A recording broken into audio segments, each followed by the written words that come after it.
This is Coral Casper, an Ironman account with the dream of becoming the most renowned chef in all of Gielinor. To achieve this dream, he shall cook almost every single of the 135 available recipes 100 times. In this series, we will follow him on his quest to do just that.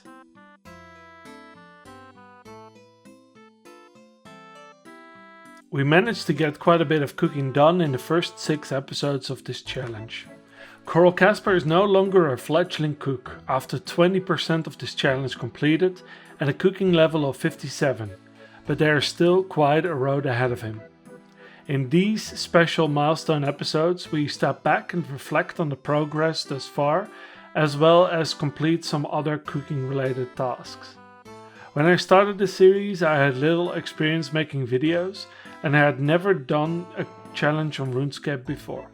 I know the content might not be as engaging and enticing as many other videos out there, but I like the chill approach to this series. It has helped me learn more about video making as a whole, and it's been fun coming up with ideas that you will see in the future.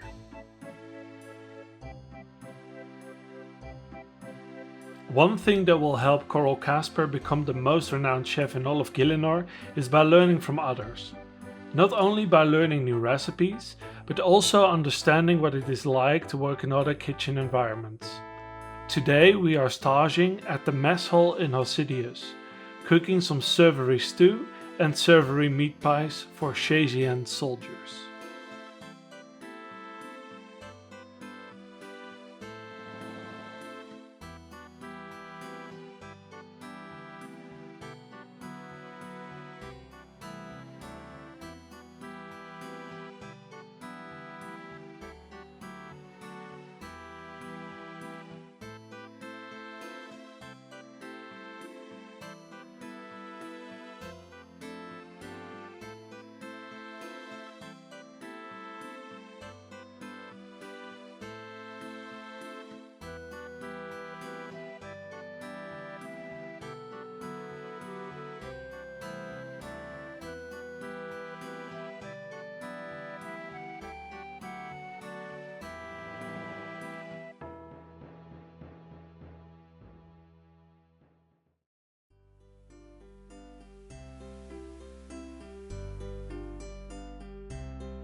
It should come as no surprise that one of the tasks that we are looking to complete, aside from the challenge, is a recipe for disaster. This 100th quest in old school Runescape consists of an introductory quest and 8 sub-quests for which you need a variety of requirements to beat it. One of the items needed for the prerequisite challenge is a Greenman's Ale, made with Harelander that we have cleaned in Narda and will brew in Keltegrim.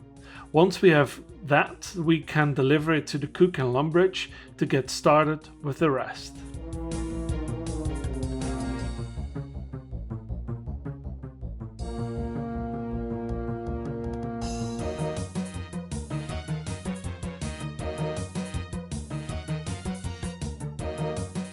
While the cutscene for this quest plays, let's answer a set list of questions that we will revisit for each milestone episode.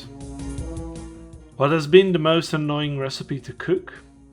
I think that the meat pie and roasted rabbit recipes have costed the most amount of time with the steps that are required for both of these. What has been the best discovery?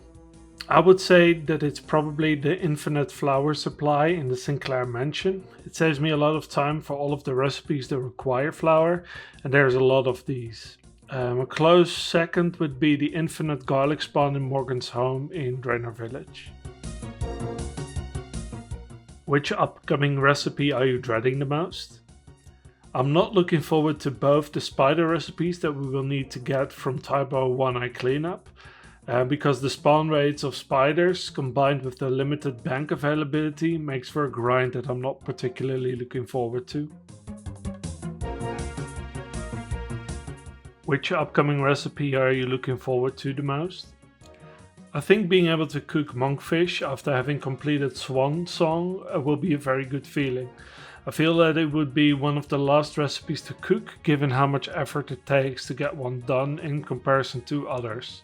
And I just think it will feel really good to have completed just that one.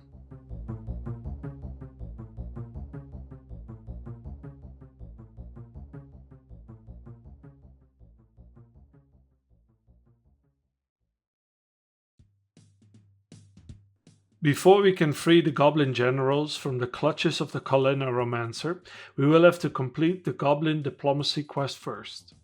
I remember this vividly as a quest that I did on my first Runescape 2 account back in the day.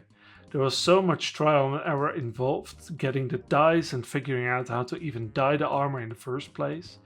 Times before quest helpers and easy access to other places that could provide walkthroughs were quite something. But the struggle in itself was one of the reasons that I fell in love with the game so much. There's a feeling of earning things around almost every corner.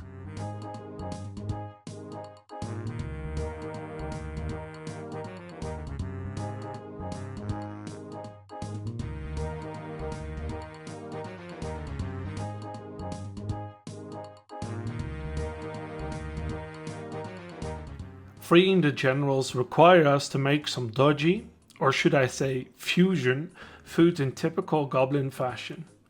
Carefully navigating around not accidentally clicking the bread or orange and eating it. Throughout this process, I use my years of RuneScape prowess.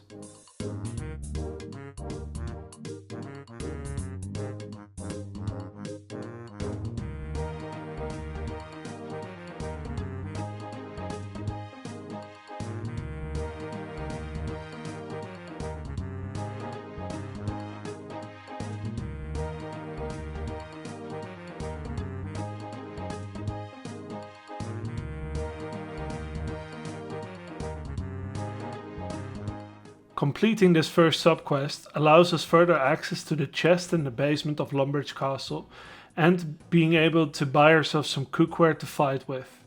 After finishing the first two subquests in this episode, we will have access to the Egg Whisk, a weapon with the same stats as an iron dagger.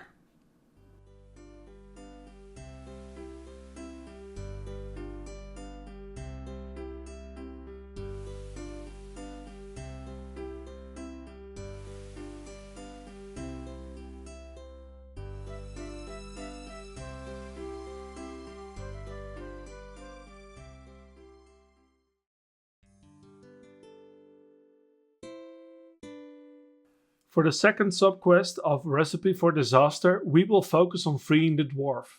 You've already seen me work on fishing contest during the intermission, as it is part of the prerequisite of this subquest. During this quest, we will learn the recipe of the Asgardian Ale, where we drop a gold coin in an Asgardian Ale in order to craft this dwarven delicacy. It is going to be a food that we will revisit throughout the upcoming episodes for some extra credit, as Asgardian ales are not part of the original list, as they are not listed as a separate cooking recipe in the cooking overview.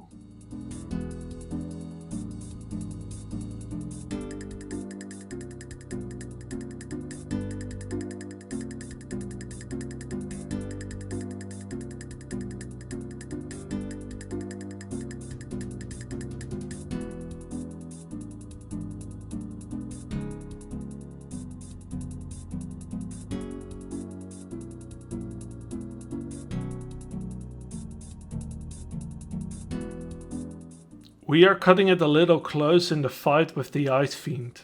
Coral Casper isn't the most battle-tested warrior, but we will get there eventually.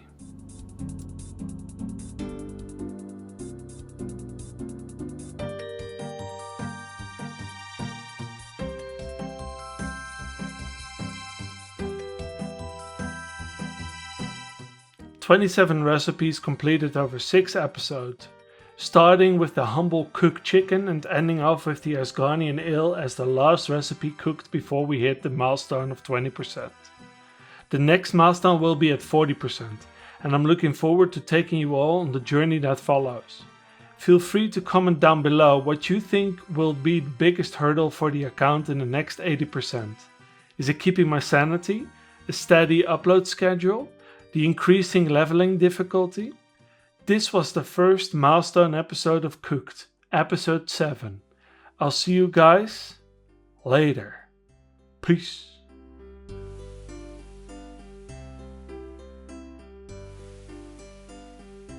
Psych! You have been lied to.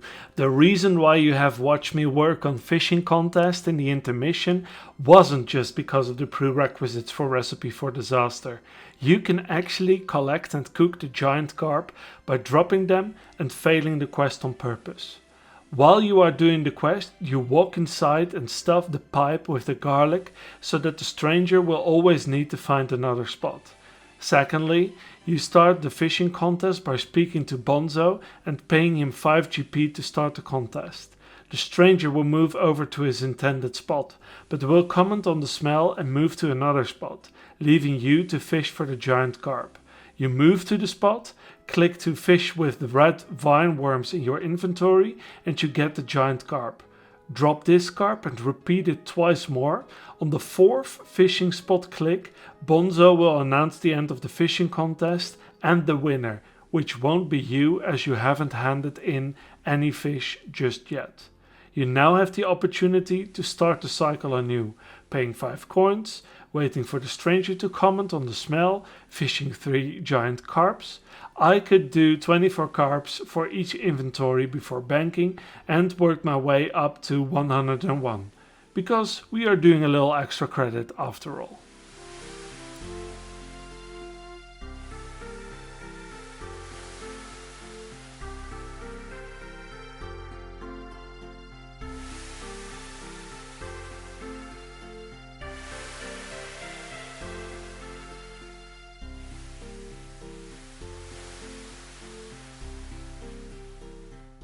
When it comes to cooking the giant carp, you need about level 10 cooking to do so. They stop burning entirely at level 45 cooking. What is funny is that they are also included on the list of 21 recipes for which the Lumbridge range decreases the burn level. On the Lumbridge range, they stop burning at around 41 cooking. It is so fun seeing some of these obscure items and quirks from olden times still shine through in today's game. It is part of what makes this challenge so fun, to shine a light on things that most people don't pay attention to as they play through the game. Now this was the real end of this episode of Cooked. I will see you guys in episode 8. Peace.